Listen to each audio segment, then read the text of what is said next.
And I was ticked. I was so angry that I was so addicted. It was blaringly obvious how addicted I had been. Mike, how did you find Carnivore? How did I find Carnivore? That's a big question. So, uh, normally I try to keep things long story short, but in this particular case, I think I'm going to go a little further back. So, I grew very quickly as a kid. Like at 12 years old, I was 6 foot and I had a mustache and almost a full beard. And so, the men in my family, we grow fast. And I knew as I got into my teens and my 20s, I knew that although I was naturally strong, I was naturally at 6 foot, I wasn't big, but I was naturally a bigger guy. I knew that probably on the other end of life, that because I grew so fast, things were probably going to hurt more then. So you fast forward a little bit, and I've been a plumber for 20 years. I was in the Army National Guard for 24 years, and I had 2 deployments. And I have 5 sons, and I was the sole income. Now, part of what factors in there is there were times before I was plumbing that I was working up to 3 jobs, and so that all takes a toll. Is my point. I had bad sleep for probably 30 years. I had a lot of aches and pains that progressively got worse. I was diagnosed with osteoarthritis at 30. I could still do all the things I needed to, but it was really more, what else was I going to do? And I had a family that was depending on me. So my wife and I was married once, super caustic, didn't go well, and I think that also took a toll. Second marriage was very short, and we'll just say that was also very stressful and added to the. I mean, they say that you carry your emotions in your body. I'm pretty sure that that's pretty accurate because I'm a laid back guy and I tend to stuff things too, which my wife always tells me is not a great idea. So, on top of all those things, I could feel pressure mounting in my body. So, my wife and I, it really started with our boys, our 5 sons. And of course, we were a blended family. We wanted them to be healthy, and we didn't necessarily always trust what the doctor said. So we would research some things. And when it came to ear infections, we found what was called the garlic mullein oil at the time, and we would use that on the kids' ears. And our doctor was so impressed by it that she started prescribing it to her patients because it literally left no scarring. Antibiotics leave scarring in the ear. And she would ask us every time she'd see one of our sons, "Are you sure that this kid's had an ear infection?" We're like, "Yes, absolutely positive." So that just started the health quest. So over the last 20 years, my wife and I have, as kind of a side, really studied health. And I am pretty sure that in the last 20 years, I have been on every diet there is. I did, I can't remember the name of it, but I did calorie restriction. I did vegan. I did vegetarian. You name it. I tried it. I didn't want one of the ones I didn't try was keto, interestingly enough, because it didn't make sense to me at the time for the body to be in constant ketosis. I didn't feel in everything I had read that that was really a viable option. It just didn't sound like something the body was meant. Sometimes sure, but all the time that just didn't make any sense. So keto I never did, but I had all these other small ones I did. And a lot of times my wife would do them right alongside me to support me, but also she would tell you she didn't want to make 2 meals. She didn't want to make one for her and the kids and then one for me. So we made it work. And for a long time, I was also gluten free, trying to get rid of inflammation because I do have now, I'm 54 now, and I was to the point at 50 where I started having back problems. I started having shoulder problems. I started having neck problems. Just everything hurt. I could still do all the things that I could do when I was younger, and I was still very strong. But at the end of the day, there was a bigger price to pay. So it was really more about energy management and whatnot. So coming along, I had to stop. I started weightlifting I retired from the Army in 2018. I started trying to work out like actual weightlift, and I had to stop because my back and my shoulders couldn't take it. I was like, gee, Christmas, I don't know what's going on. So I started going to the chiropractor. That helped me on my day to day. And I would periodically try to start working out again. And then invariably within a week, I'd have to stop again. The gluten-free wasn't working. My inflammation was still high. My sleep was still terrible. After the second deployment, my sleep was even worse. So fast forward to now, we've had 20 years that we've been in the health space trying to figure out what my problem is. All these things that my wife would try would work wonderfully for her. And it was like nothing for me, just nothing. And it was a little frustrating because I just wanted to, you get to your 50s and you're like, oh, well, this is going to be a time to hang out with friends and do some other things. And then you're like, I can't even stay awake because I had chronic fatigue for God knows how many years as well. Then I kind of got a glimpse of Carnivore. I don't even remember where it was. I think it was online because I was doing yet another search for something, anything. Came across Carnivore, but I found Carnivore on YouTube. I found Carnivore on Facebook. I found Carnivore on TikTok. There were some veterans on TikTok I noticed who were complaining about issues that were very, very similar to mine. And after like a week, their symptoms were tremendously better. Their sleep was better. Their joint pain went away. There's this whole plethora of things. And so I told my wife, who had asked me now if I was going to make a diet change, because I was kind of notorious for it, because I was looking for an answer. She would tell me, please tell me before I go to the grocery store for the next week's groceries, because I did have kind of a bad habit of, 2 days after she went to the grocery store, hey, we're starting this, or I'm going to do this. And she's like, hands up in the air. So I told her, I said, the next time you get groceries, I want to try this Carnivore thing. And I didn't ask her to try it with me. There were a few that she tried with me. I didn't ask her to try it with me because my wife doesn't like meat at all. Last minute, my wife said, no, I don't want to make 2 meals. I'm going to do it with you. Now, this was a little over a year ago at this point, because we've both been carnivore over a year. She has had tremendous results. Now, on top of carnivore, I was also studying supplements because I follow like Gary Brecka, and I follow some of the stuff he does, and I follow a lot of the things in that similar space as well. I got her on a good methylated B. I got her on some other supplements. I got on those supplements, and between carnivore and the supplements, our thought got clearer and more direct. We were able to be more focused. I didn't feel like I was always losing my tools at work because I couldn't remember where anything was, which was frustrating. Usually I was sitting on it, but still, I should have known where it was. So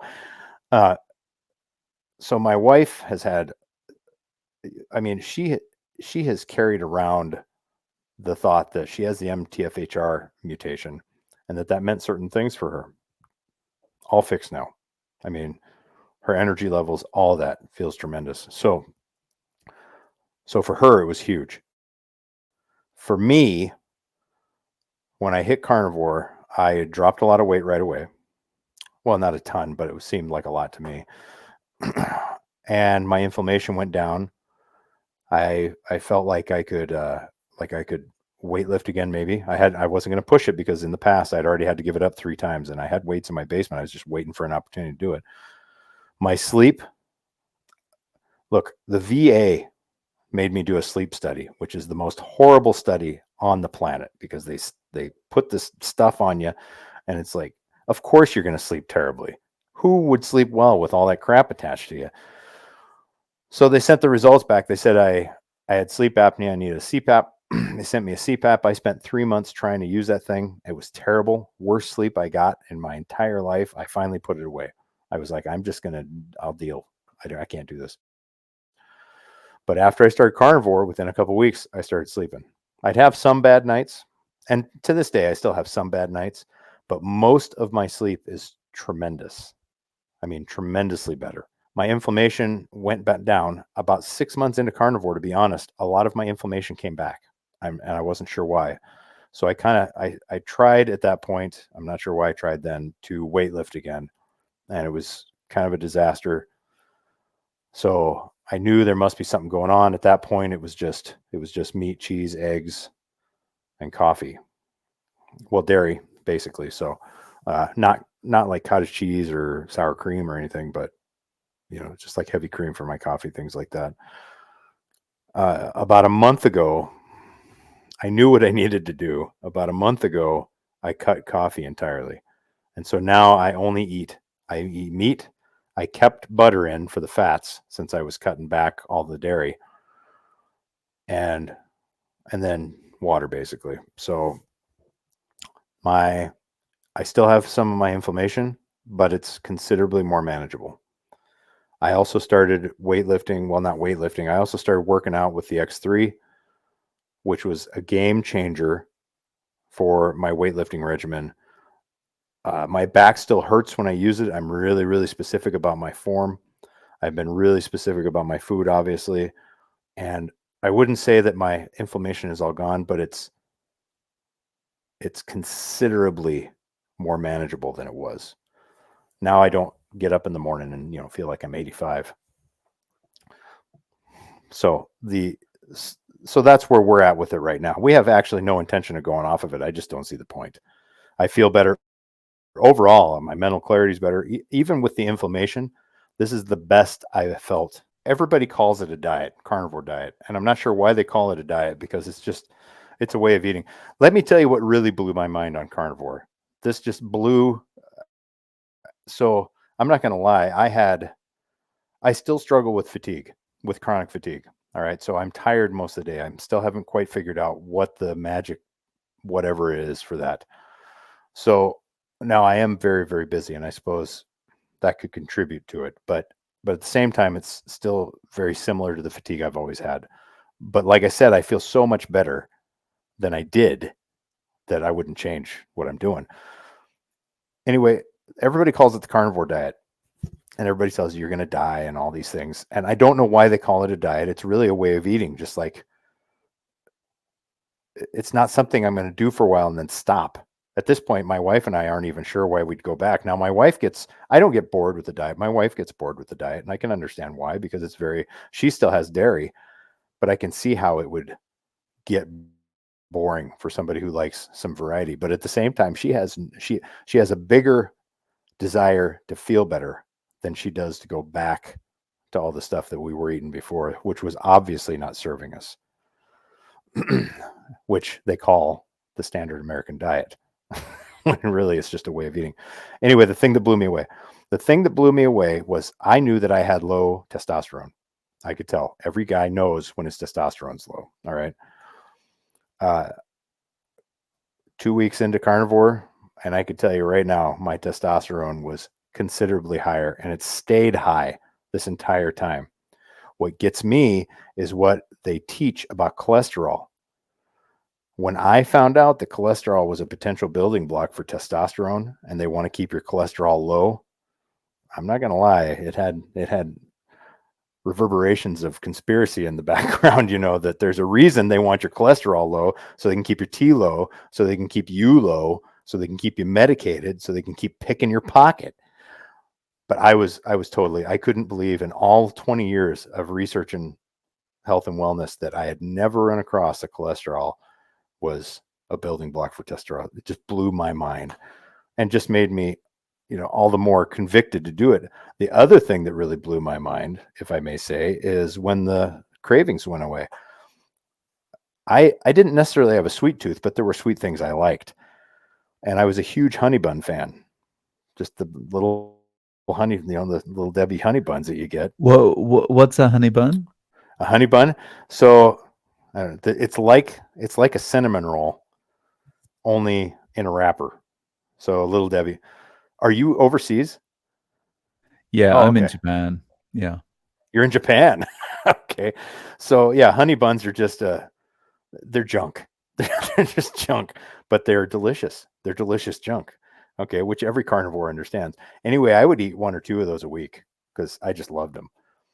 The day I realized my cravings were gone, I was walking through Walmart, and I happened to look down at the display where I would normally get those honey buns. And it occurred to me I had no desire to pick one up. None whatsoever. And all at once, I was both excited and angry. I was excited because I couldn't believe I couldn't believe how not drawn to this honey bun I was, because normally it'd be like, oh, I got to grab that. Even nonchalantly, oh, I got to grab that. But this time it was like, I don't need it. And then I was angry at the same time. If you ever thought for 2 seconds, everybody suspects that they're putting things in the food to make you addicted. It is a whole other story when it occurs to you that whatever it is they're putting in that food to addict you is no longer in your system.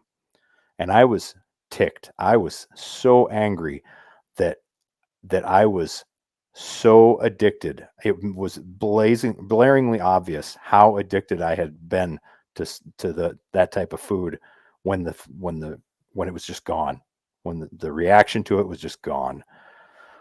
So yeah, it made me want to stay away from that stuff even more. It was like I just no, It, just no. and it's such an empowering feeling when you get to that point and you can just look Hmm. at it, whether it be alcohol or sweets or whatever it is, and just go, I'm not interested. It's just there's no connection anymore. Yeah. Well, and you thought for years too. I mean, you're on the regular diet, that every American eats over here, which is just absolute junk. And you hear that they've put stuff in the food, and you're like, well, how bad could it be? I mean, I doubt that. And so you question it until that feeling's gone, and it occurs to you that you judged some people wrong because your thing is always like, look, if you want to stop, just it's willpower.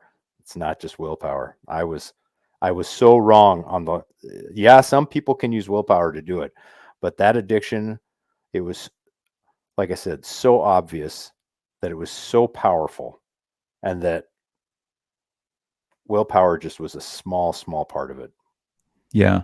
I heard someone talk about something like this in a podcast a while ago, and they said, doesn't matter how much willpower you've got, you cannot fight your hormones, and all this junk is messing up your hormones. So you're Hmm. powerless, basically. Yeah, absolutely. And I don't know. It was just weird. Weirdest experience I've had. One of the weirdest experiences I've had. Yeah. But yeah, it's great that you can just look at that and go, no, I'm not interested now. Yeah. And it's been over a year for both you and your wife. Hmm. Um, how are you eating day to day? Well, I'm not nearly as scared of some meats as a lot of people are, I guess you could say. So when I cut coffee and dairy, with the exception of butter, um, I could tell over the year that I needed more fat than I didn't. So I eat a lot of red meat. We have a small ranch, like 4.5 acres, and we raise our own cows, and we have chickens, and we have rabbits. But we do buy meat also because my wife likes certain cuts sometimes. Sometimes I like pork. I eat a lot of pork as well. So I'm not as scared of those meats. So the way that I eat primarily now is on Sundays, I will batch cook for the week. So it used to be that my wife cooked all the time, but my wife's not a meat cooker, so I'm the one who primarily cooks now. So there was that transition going carnivore. I did get a pellet grill so that we could smoke a lot of stuff, and that's been a game changer, even for my wife as far as variety goes, because it just creates a whole different taste and a whole different everything that you can do with what you got. So I eat a lot of, like I said, I eat a lot of pork. I eat a lot of beef. I take chicken. I take like chicken legs and thighs for lunch, or if I'm hungry. I know a lot of people only eat twice. Typically I eat 3 times a day still, because I actually get hungry. So I've always had, well, since I've been on carnivore, my metabolism's kicked up yet again. And my muscle density, I didn't mention that. My muscle density is probably what it was when I was early 30s, late 20s. I mean, I feel like a rock. So That's awesome. Like it's amazing how much everything changes just by Oh, changing the way you eat, right? yep, But yep. I mean, you're working, you've got 4.5 acres. Hmm. That increased testosterone, is that kind of keeping you able to kind of work in all these ways without getting too tired? Yeah, well, I mean, the fatigue, like I said, is still an issue. I haven't figured out exactly what I'm short on that. The clarity is better, the testosterone is considerably better. I mean, all those other things.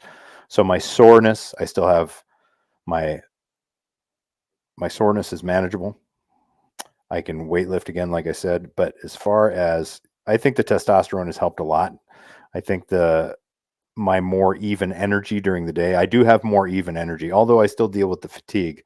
It's hard to explain. I am still always tired to some degree. I could sit down and take a nap at pretty much any point of the day. But when I'm working, I have a much more steady energy than I did. So really for me, I have to keep moving. So I work as a plumber, I work 10, 12 hours a day, and then I'll come home and take care of other things I need to take care of. So I either have to keep my brain or my body moving. The second I sit down, then it's, you know, game over. I know that feeling very well. Yeah. Work and work and work, and then you finally go, okay, I'm going to relax and watch a movie now, and you're asleep on Yeah. the chair Yeah. before it's yeah. Well, I timed my wife the other night. It took her, she lasted 3 minutes. We turned TV on, 3 minutes, out. Because she told me, I said, "You're going to be out in 5 minutes." She's like, "That's not true." And so after she woke back up, I said, "You're right. It wasn't true. It was 3 minutes." So Mhm. Have you noticed anything that changed after you stopped coffee? Did you get more tired? I, Less tired? I did get more tired. It was, well, coffee's like anything. I mean, it's, everybody likes to talk about it like it's a drug and everything, but there is a withdrawal period. I have been more tired. It's been a struggle. It was probably a little over a month ago that I cut it. And coffee was my thing. I held on to it as long as I could because that's just what that brought me joy. That was the thing that brought me joy in my day was coffee. And now I just drink water. And I do have club soda occasionally, primarily because of the sodium bicarbonate, because it just seems, because, it helps. It just helps. I just like it. So, Yeah. I've had similar experiences. I've given up coffee many times, and yeah. the experience with getting tired, just that's often been the thing that's pushed me back to it. Because I was a heavy coffee drinker. Yeah, as was I. We're Mm. talking 3 or 4 large cups a day. The other thing though, part of the reason I gave it up was I've had chronic heartburn. That was the one thing I didn't talk about. I've had chronic heartburn for a long, long time, probably 30 years, to the point where it makes me cough and it makes me hack, and which was a joy to try and explain during the COVID period. Every time I'd cough because I had heartburn, people look at me with the big eyes, be like, "It's just heartburn." Well, it got to the point I still had it on carnivore. It didn't go away. It was getting it had always been bad. It was starting to get a little worse. I didn't tell you, I have a heart murmur and an arrhythmia. I haven't had any problems. I think I've had 2 episodes, one of each in the last year that I could actually tell you I felt. But as far as the heartburn went, I knew that and I knew it was the coffee. I knew it was the coffee. I knew that if I didn't stop, that I knew there had to be damage in the esophagus. I don't typically freak out about medical stuff. I just don't. However, I'm not an idiot, and I know that that can lead to esophageal cancer if I wasn't careful and I wasn't more proactive about it. So I finally made the decision to cut the coffee. Now I still get a little heartburn, like a tinge every here and there. I'm just trying to get it to where it'll heal, if that's even possible. But so the nice part has been that I haven't had any heartburn. Nice. So how are your sons with this? Are they eating carnivore? All of my sons are married and out of the house. Ah, So they all, okay, funny story. So 3 of my sons said, well, my youngest son said he's going to do it. He hasn't done it yet. But the more he follows some guys on TikTok, he watches his mom and I, and he's like, no, I can definitely see benefits there. As soon as I hit this point, I'm going to do it, because he's trying to get some things done. My third and fourth oldest sons said they were going to do it. My third oldest son, he's like, I said, well, you got to do it for 90 days, at least 90 days. You can't, anything less is just not going to show you whether it's going to work. I said 90 days seems to be the go through the junk, make the adjustments, and you're good. Seems to be a good, oh, I can do anything for 90 days, Dad. 30 days. He lasted 30 days and he just couldn't do it anymore. So, and then my fourth oldest son, he started doing it. Well, then he went a little bit Saldino on it, where he started putting berries and everything. And I'm like, son, that's not carnivore. So before he started doing that, he lasted about 45 days. But they can all see the difference. They look at us and they're just like, I mean, both his mom and I, or both my wife and I have lost the weight.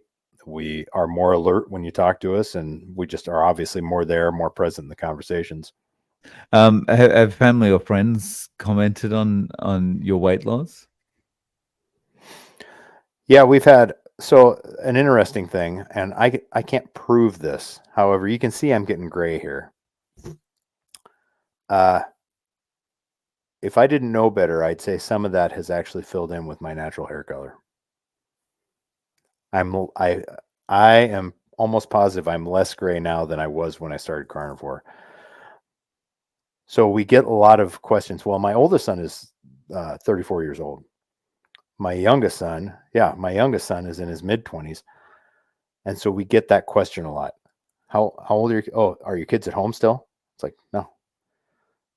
And they're like, you don't look old enough to have kids that old. And my wife and I both get that all the time, especially in the last year. We've probably gotten it more in the last year than not, because it makes a difference in your skin. My wife is like, she's always been really good about taking care of her skin, but she's just been amazed. She swears that some of the wrinkles have actually ironed out.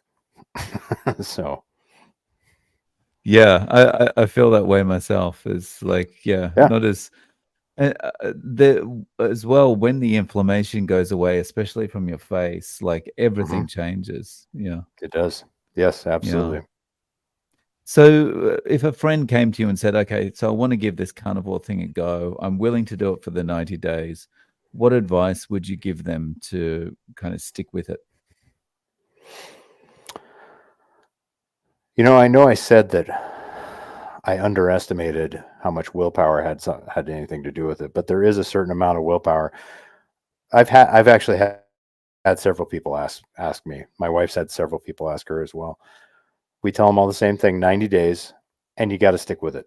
You can't if it helps, get rid of the stuff out of the house that is going to tempt you.